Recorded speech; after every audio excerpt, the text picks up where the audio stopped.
ఉన్నంత వరకు ప్రయాసపడు,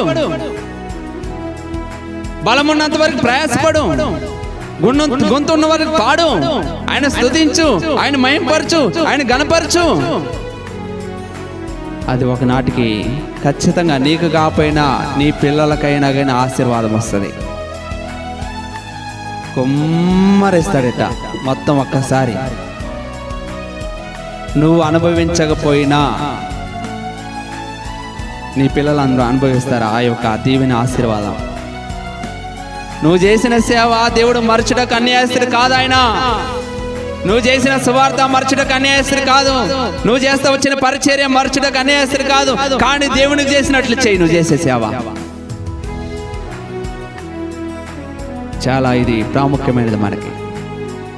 కనుక అటువంటి అనుభవంలో మనం కూడా దేవుని మందిరం, దేవాలయమును విడవక, అనేక మంది దేవాలయాన్ని విడిచి ఏదేదో చేయాలనుకుంటున్నారు. మన ఎదుట ఎంతమంది లేరు చూడండి.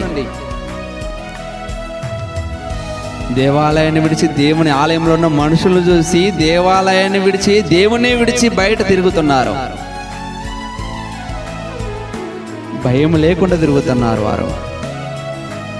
చిన్నగా వారిలో చిన్న కొమ్ము చూసి, కొమ్ము వచ్చేసింది, ఆ కొమ్ము మొలిసిందని వారు గ్రహించలేకపోతా ఉన్నారు.